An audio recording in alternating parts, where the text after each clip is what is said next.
Presenting the secret heart of the First Folio.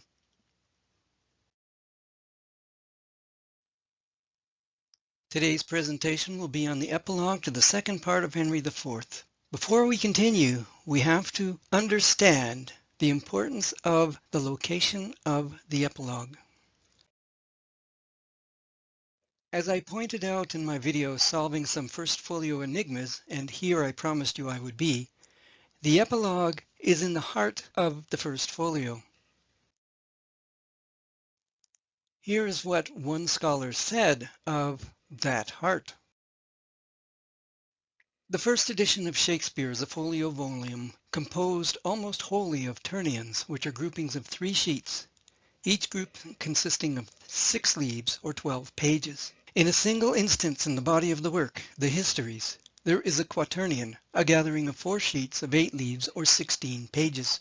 This is the observation George Watson Cole made as he published his paper, The First Folio of Shakespeare, a further word regarding the correct arrangements of its preliminary leaves, in the Proceedings and Papers of the Bibliographical Society of America, Volume 3 from 1909.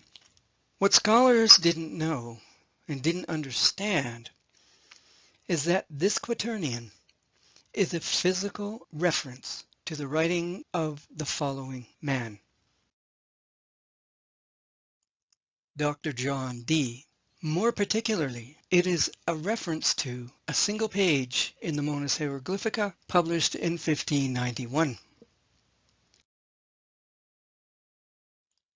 He writes, Unde quaternarium hic demonstramus, internario quiescentem. Translated from the Latin into the English, it means, the quaternity is concealed with the ternary. Thanks to Alexander Waugh for this translation. This is also theorem 20 from his book. Notice that when you put 3 triangles together, point to point, there is a 4th triangle hidden within the group. To Dee and his fellow Christian Rosicrucians and mystics, the quaternity conceals a profound truth. This also relates to where the quaternion is in relation to the number of titles in the catalogue of plays. The quaternion begins on page 87, which has a signature collation mark of GG. The last section of the quaternion is on page 93 at GG4. This is followed by the first page for Henry V, page 69, which begins at signature mark H. The signature mark for the second part of Henry IV is proof that Henry V is supposed to begin on page 69, because its signature mark follows an alphabetical order from the ternions in the second part of Henry IV. They go from G to H. Also, Henry V begins on the same page that theorem 20 is on in the 1591 edition of the Monas Hieroglyphica. This goes way beyond chance. What are the odds that the page number for the Monas Hieroglyphica that has theorem 20 on it is on the same page that Henry V begins, which follows the only quaternion, or grouping of 4 sheets in a book otherwise published with ternions, groupings of 3 sheets? The conclusion is inescapable. Henry V refers to theorem 20. In turn, theorem 20 relates to the quaternion that precedes where Henry V is located. Our epilogue contains a profound truth as per the theorem that the quaternity is concealed within the ternary and that it has to have some deep secret. In order to understand the location a bit better, let's do a simple count. We will begin and end our count at the location of the quaternion, the second part of Henry IV. There are 17 plays listed before the quaternion, and there are 17 plays listed after the quaternion. This is proof Troilus and Cressida was intentionally left out of the catalogue of plays.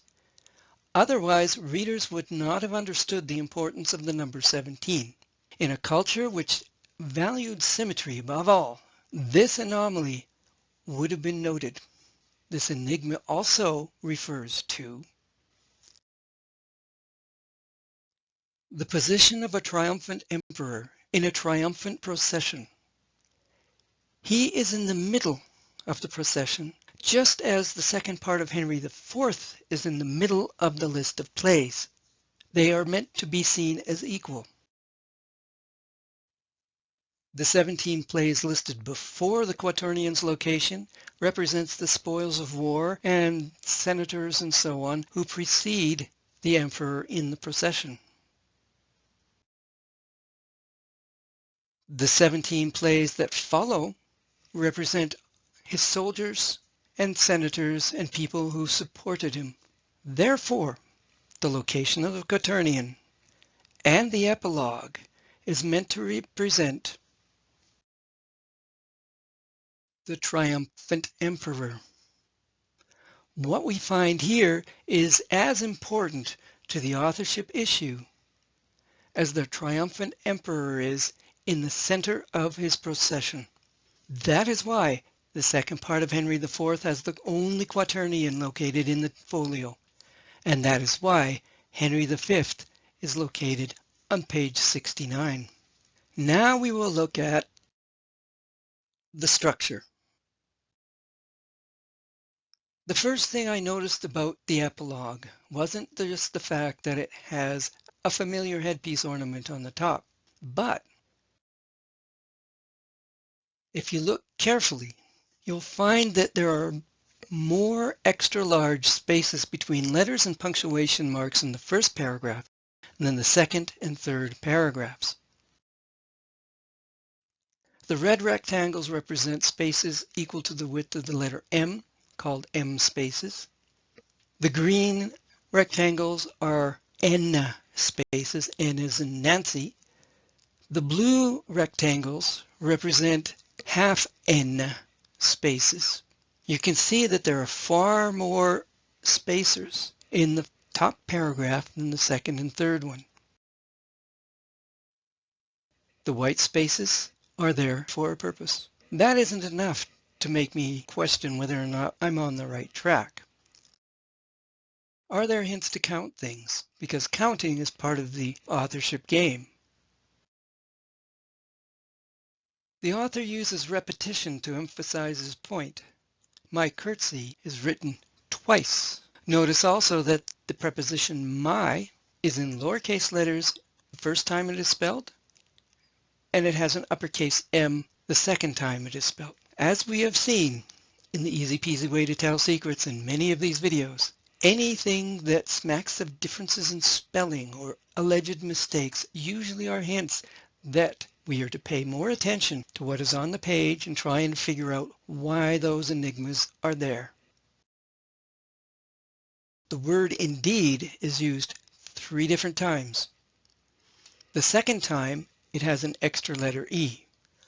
Like the phrase my curtsy, this difference in spelling is a clue to readers that they must pay attention and try and figure out what is going on beneath the surface of the page. As I said in Here I Promised You I Would Be, here I occurs twice on line 11. The line number itself is a doubling of the uppercase I. And in paragraph 2, gentlemen are bracketed by gentlewoman. 2 words are repeated twice. And Falstaff is referred to in 3 different ways, an example of the rhetorical figure of exergatia. Notice the pattern. Paragraph 2 has 2 words which are repeated. Paragraph 3 refers to Falstaff in 3 different ways. Now we'll take another look at this section of the epilogue. Lines 4 and 5. As with "Here I promised you I would be," I ask myself, how many words are there from the word will to a significant part in the line? And to me, the significant part in this line is the first colon, which is followed by an uppercase F in 4. So I counted the number of words before will from that first colon. There are 17 words before will. But as I said in the Easy Peasy Way to Tell Secrets, items that are in brackets can be seen as optional. So when we remove the word indeed from that line, will becomes the 17th word. Viewers who've seen some of my other videos will know that this is extremely familiar. In Ben Jonson's poem at the front matter of the First Folio, from the official beginning of the poem, which is line 17, and the phrase "I therefore will begin," to the name Shakespeare, there are 17 words before it. Shakespeare is the 17th word in Hugh Holland's poem from the front matter. In the title to James Mabie's poem, W is the 17th character, and the uppercase S in Shakespeare is the 17th letter.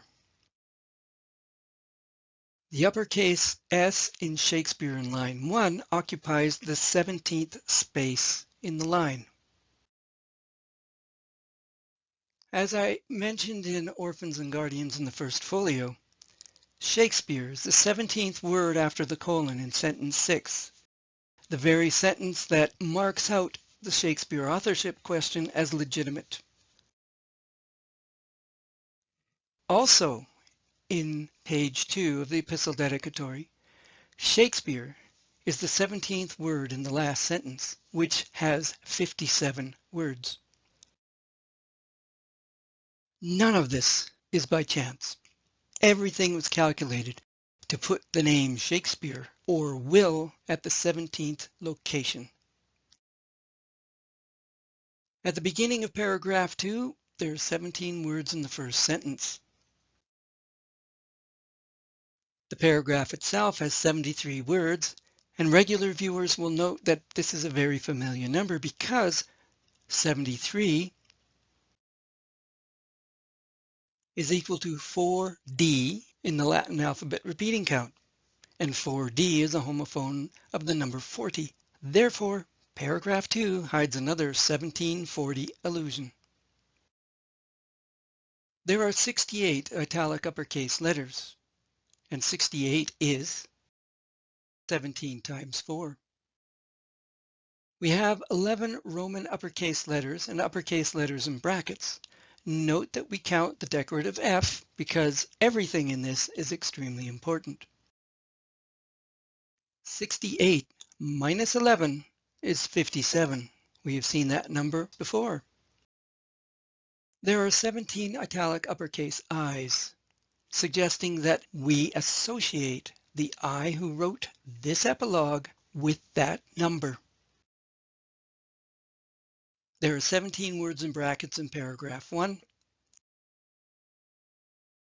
and 11 words in brackets in paragraph 2. When we add up those numbers, we get 28 words in brackets, and 28 in the Latin alphabet repeating count is E. Having gone through all the preliminaries and examined the structure and the clues that the structure itself of the epilogue have in the authorship game, I will now reveal to you the secret heart of the First Folio. Note that at the top of the page we have a headpiece ornament. It's decorative and it serves a purpose. It is also at 3 other locations in the First Folio. Page 1, the epistle dedicatory. It's above the all-important catalogue of plays, and it is above the text on the first page of The Tempest. Let's look at some of the features of this headpiece to see if there are more clues in the authorship game. The hairs on the side of the ornament, the upper corners, could be a reference to coney catching, and coney catching is an Elizabethan and early Jacobean phrase meaning to dupe or swindle somebody or deceive them. The two figures on the bottom are Callie greyhounds. The left-hand archer is Cupid. The right-hand archer is Heracles. In the middle is Juno, pregnant and resplendent and sitting on a stool. The first thing I looked at, were the sight lines within the ornament to see where significant figures are pointing to. As you can see, Cupid points to the base of the stool, and Heracles points to the gourd, or is it a pomegranate, between the feet of Juno. And I asked then, what are the extended sight lines? Cupid's sight line cuts through the uppercase V and clips the base of the uppercase E in epilogue. That is the last E in epilogue.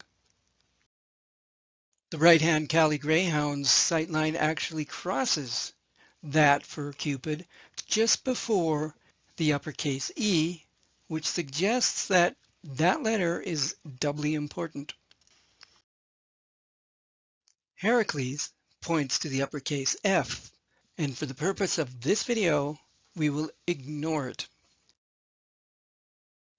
In order to see whether or not there were puzzles in this epilogue, I asked what were the sightline targets? What were the final things that these sight lines pointed to in the epilogue? Cupid's sight line ends at this word, is. If we draw a parallel sight line from the Callie greyhound's eye to the right-hand margin of the page, we see the following. Its target is the word this. This was an important discovery because is and this are partial rhymes. And I figured that these were the first and last words of a word acrostic. I decided to play my hunch and read the words between them as a clue in the authorship game. Reading downwards doesn't make much sense, for what we get is will purpose very patient this. So what I did was I decided I was going to read backwards from the bottom target to the top target. And this is what I got. This patient's very will purpose is. Recall from the easy peasy way to tell secrets that if you have a group of something and that there's some parts of that group that have different features than the majority of them, we can remove those parts. The words patience and purpose both begin with uppercase P's, so we can eliminate those two from our acrostic. And we get this very will is. According to the Friedmans, the 20th century's most well-known cryptographers, if a message or a cipher translates to something that is grammatically correct and understandable phrase or sentence, that means the cipher really exists.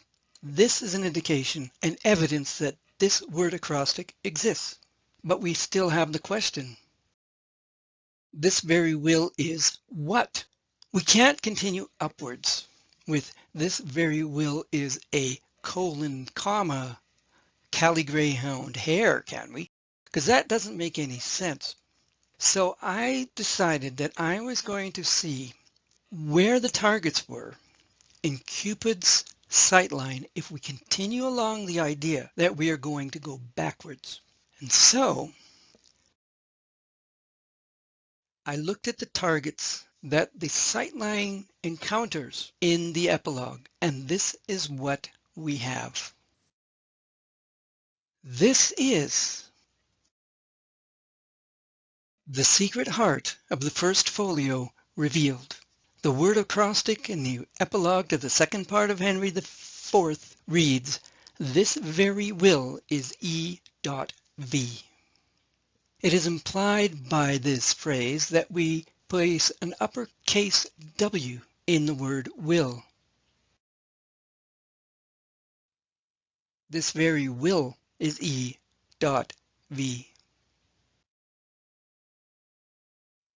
Here is what it reads like in the original lettering. This was the proof I needed to validate the Oxfordian theory of authorship. But for skeptics, and for people who haven't really followed along so far, a count of the characters in this will show you everything is beginning to fit into place. There are 17 characters in this word acrostic. Furthermore, it contains a pun on the real author's surname in very. I am always looking for ways to prove to skeptics that what I have found is correct. And in the case of the epilogue for the second part of Henry IV, there is proof in the typesetting. Earlier on in the video, I mentioned how much white space there was in the first paragraph. I also showed you the types of spacers that they use, M and N spacers, plus the half N spacers to shift words further to the right. The use of the white space in the first paragraph means words were shifted to the right-hand margins of text so that the target for Cupid would be the word is. The sightline target for the Cali Greyhound would be this. Skeptics will obviously say, well, that's just coincidence. But here is the same part of text from the second folio epilogue for the second part of Henry IV. Thomas Coates, the printer, went to a great deal of trouble to see to it that he used the same size type and the same headpiece ornament in order to replicate as best he could the same phrase in the first folio. What he got was is, will, purpose, very. But if we follow the rules that we did in the first folio solution, we get very, will, is E.V. That doesn't quite make sense. Proof that he wanted to do this and to recreate it is absolutely, we have already seen, in the first folio's epilogue. See how close they are? Again, is, will, purpose, very. Read in reverse doesn't make sense because it becomes very, will, is E.V. Without knowing that preposition at the beginning, readers would be stumped. As it appears in the first folio's epilogue, this very will is E.V. It makes much more sense. What does this mean for authorship candidates? It simply means the following about Sir Francis Bacon. Disappears. Christopher Marlowe disappears. Mary Sidney disappears. The 6th Earl of Derby, William Stanley, and the real author's son-in-law, by the way, disappears. Henry Manners, the 2nd Earl of Rutland, and another recent authorship candidate, he disappears. And finally, 3 other strong candidates. Amelia Lanier, John Florio, and the Earl of Essex, they all disappear as well. Only one authorship candidate fits these letters and the number of characters precisely.